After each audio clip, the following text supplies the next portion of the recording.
शिव महापुराण की कथा कर रही है। मंदिर जा रहे हो, देवालय जा रहे हो, तीर्थ जा रहे हो, तुम्हारी जेब में अगर अठन्नी भी नहीं है, 1 रुपया भी नहीं है, पड़ोसन से मांग कर 1 रुपया मत चढ़ाना। शिव महापुराण की कथा बड़ी विचित्र कथा है। मंदिर में दर्शन करने गए हो, तुम्हारी जेब में 10 रुपए नहीं है, 5 रुपए नहीं है, किसी से मांग कर 10 रुपए या 5 रुपए मंदिर में मत चढ़ाना। हम तो आपसे यहाँ भी कहेंगे, शिव महापुराण की कथा में भी आओ, तुम्हारे पास चढ़ाने के लिए नहीं है, तुम अपनी पड़ोसन से मांग कर बिल्कुल मत चढ़ाओ, बिल्कुल मत चढ़ाओ। क्यों? भगवान के सामने खड़े होकर, मेरे महादेव के सामने खड़े होकर, शिव के मंदिर में खड़े होकर भी हम अगर अपने पड़ोसी से, अपने पड़ोसन से कुछ मांग कर अगर भगवान को चढ़ाएंगे तो भगवान को कितना बुरा लगेगा कि जगत का पिता यहाँ बैठा है और तू संसार वालों से मांग कर चढ़ा रहा है। जगत का पिता यहाँ बैठा और तू संसार वालों से मांग रहा है। अगर तुझे मांगना ही है तो शिव महापुराण की कथा कहती है, देव अधिदेव महादेव के मंदिर में किसी से मांग कर नहीं चढ़ाना। देव अधिदेव महादेव के मंदिर में अगर आप पूजन करने के लिए गए हो, भगवान शिव के मंदिर में अगर पूजन करने गए हो, तुम्हारी थाली में अगर कोई सामग्री कम भी है चलेगी, पर पड़ोसन की थाली में से उठाकर मत चढ़ाना। शंकर जी कहते हैं, फूल नहीं है मुझसे ले लो, बेलपत्र नहीं है मुझसे ले लो, धतूरा नहीं है मुझसे ले लो। शंकर जी कहते हैं, मेरे ऊपर चढ़ी हुई सामग्री तुम वापस धोकर मुझे चढ़ा दो, पर किसी से मांग कर मत चढ़ाना, क्योंकि मैं दूंगा तो ज्यादा दूंगा। अब आप प्रैक्टिकल करके देखो। अब एक प्रैक्टिकल करिएगा। पड़ोसन की थाली में से जो जो सामान उसने थाली में रखा, जो जो सामान रखा, उसका नारियल, उसकी अगरबत्ती, उसका दिया, सब तुम उठा के भगवान पे चढ़ाया हो। एक बार प्रैक्टिकल करके देखना हो। अब पड़ोसन का मुंह देखना। फिर तुमने तो उसकी थाली में से उठाकर चढ़ा दिया, अब उसका मुंह देखो तुम जरा जोरदार। अभी तक तो वो ब्रह्म कुमारी थी, थोड़ी देर में चंद्र घंटा बनने में उसको देरी नहीं लगेगी। थोड़ी देर चढ़ा दिया तुमने तो महादेव। अब पड़ोसन को ये लगना चाहिए कि मैंने नहीं चढ़ाया तो इसने चढ़ा दिया, उसमें क्या दिक्कत है। पर नहीं, उसका मुंह फूल गया। मेरी थाली, मेरा सामान, मेरी पूजन की सामग्री इसने कैसे चढ़ा दी, इसने कैसे ले दिया, बुरा लग जाए। पर अब शिव जी के पास में बेलपत्र चढ़ी है, शंकर जी के पास में बेलपत्र चढ़ी है, शंकर जी के पास में धतूरा चढ़ा है। शिव जी से बेलपत्र मांगा तुमने, शंकर जी से बेलपत्र लिया तुमने, और वही बेलपत्र देवाधिदेव महादेव का लेकर तुमने शंकर जी को चढ़ा दिया। शंकर जी को बुरा नहीं लगा, शंकर जी प्रसन्न हुए हैं। क्यों? शंकर जी ये जानते हैं, बहू सास से कुछ मांगे तो अच्छी लगती है, बहू पड़ोसन से कुछ मांगे तो अच्छी लगती है क्या? अरे बोलो थोड़ी बैठमा की दीजिए। तुम्हारे घर की बहू, तुम्हारे घर की बहू तुम्हारे यहाँ कोई मिलने आया अड़ोसन पड़ोसन, उससे कह दे, मम्मी तुम, काकी जी हमको ला दोगी क्या, काकी जी हमारे यहाँ तुम्हारा चार ला दोगी क्या, काकी जी तुम ये सामान ला दोगी क्या, तो सास को बुरा नहीं लगेगा? सास का नाम लिया तो लाइट भी आई गई।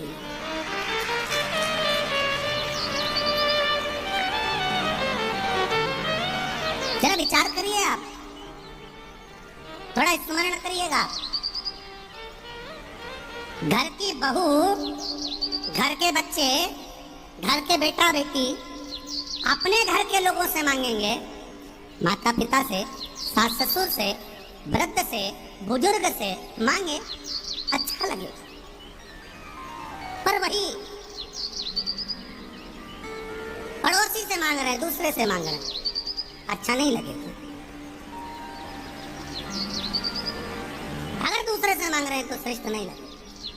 मेरा महादेव भी ऐसा ही है, मेरा देव अधिदेव महादेव भी यही कह रहा है, मांगना है मुझसे मांगो, मुझसे।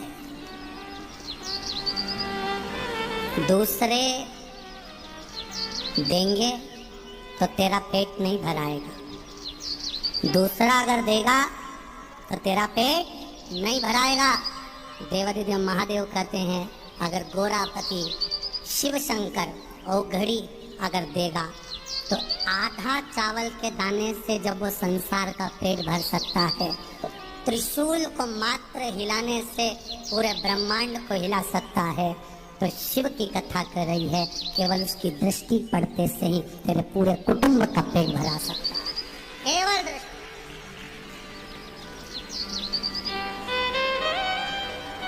भोलेनाथ दया करना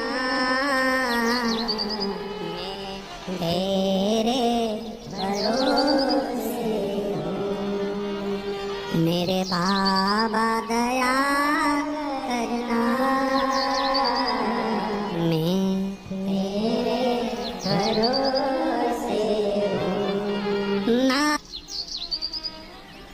शिव महापुराण की कथा कहती है कष्ट है शरीर में, रोग है शरीर में, ताप है शरीर में। इस ताप को, रोग को, कष्ट को कोई दूसरा नहीं झेलेगा, झेलना आपको पड़ेगा।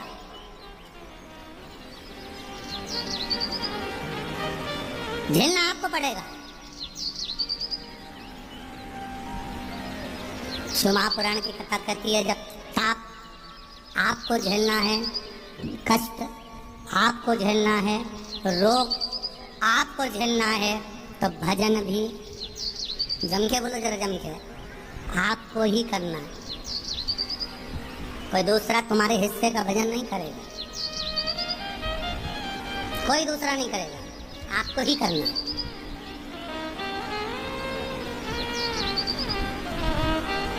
चले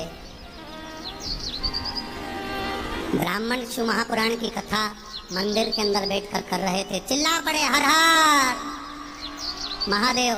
जैसे ही बोले हर हर महादेव, देवराज को क्रोध आ गया।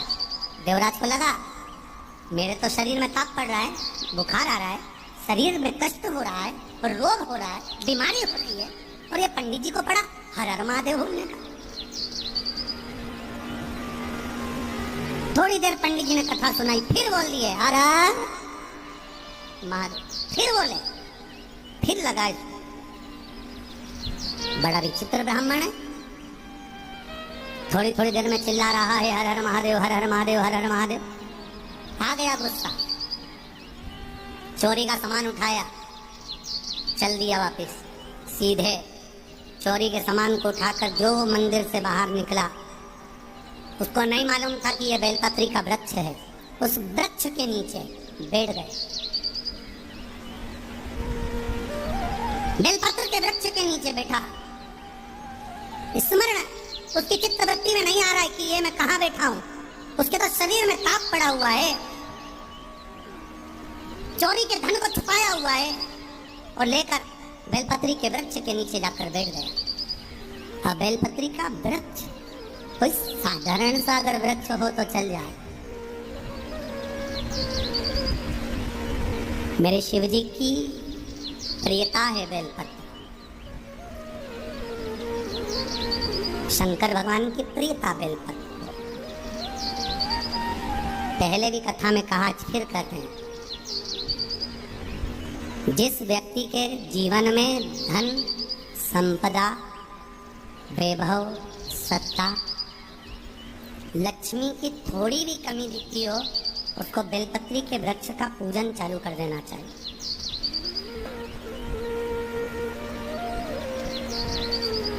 जाओ सोमवार के दिन बेलपत्र वृक्ष के नीचे जल चढ़ाकर, जल का सिंचन कर कर, उसी बेलपत्र के नीचे शाम के समय पर संध्या काल में, प्रदोष काल में भगवान देवादिदेव महादेव गौरी शंकर का स्मरण करो। बेलपत्र की जड़ की ओर, बेलपत्र की तना की ओर, बेलपत्र के वृक्ष की ओर तुम्हारा मुख हो। कोई आसन नहीं, कोई आसन नहीं, केवल बेलपत्र के वृक्ष की ओर तुम्हारा मुख हो। जहां बेलपत्री का वृक्ष है उसके नीचे बैठकर उसकी छाया में, उसकी ओट में पंचाक्षर मंत्र नमः शिवाय, या फिर षडाक्षर मंत्र ओम नमः शिवाय, या फिर श्री शिवाय नमस्तुभ्यम का स्मरण कर कर अपने हृदय की बात गौरी शंकर से महादेव से कहे। शिव महापुराण की कथा कहती है 7 दिनों में एक दिन सोमवार का ऐसा होता है जिस दिन 33 कोटि देवी देवता बेलपत्री के वृक्ष के नीचे बैठकर भगवान शंकर और पार्वती का स्मरण करते हैं और शिव पार्वती उनकी झोलियां खुशियों से भरते हैं। देवता भी जिनका भजन कर रहे हैं वो बेलपत्री के वृक्ष के लक्ष्मी माँ लक्ष्मी भी बेलपत्र के वृक्ष के नीचे निरंतर विराजमान होती है।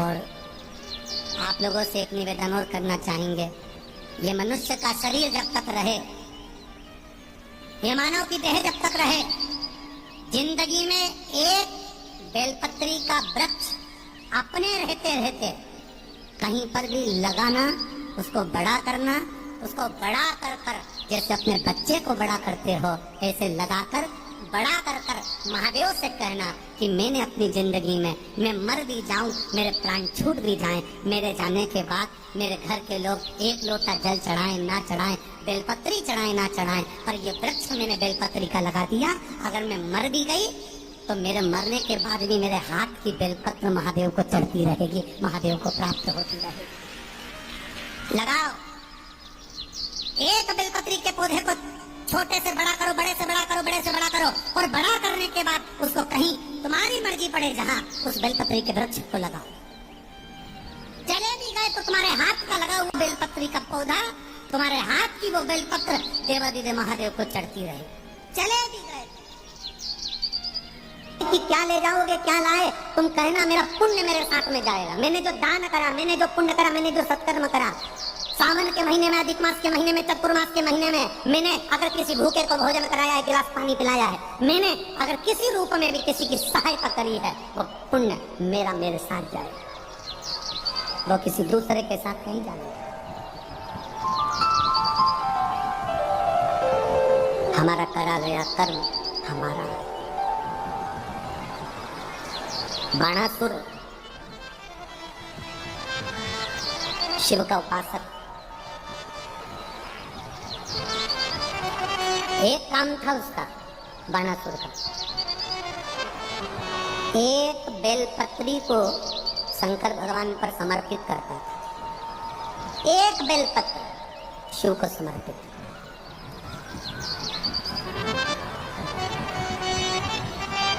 एक सोने का सिंहासन ले लो, आधा किलो सोने का सिंहासन बनवाओ, उस पे एक शालिग्राम भगवान की शिला रख दो, उनका श्रृंगार भी सोने से कर दो, हीरे पन्ने से कर दो, और उस सिंहासन को किसी एक ब्राह्मण को अगर हम दान कर दें, उससे दुगना फल एक बेलपत्री शंकर भगवान को समर्पित करने से प्राप्त हो जाता है।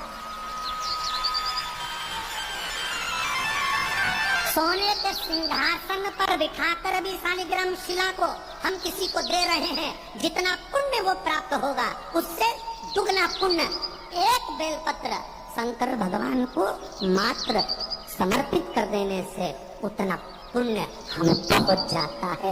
एक बेलपत्र, एक बेलपत्र साधारण है क्या? ये बेलपत्र कोई सहज है क्या?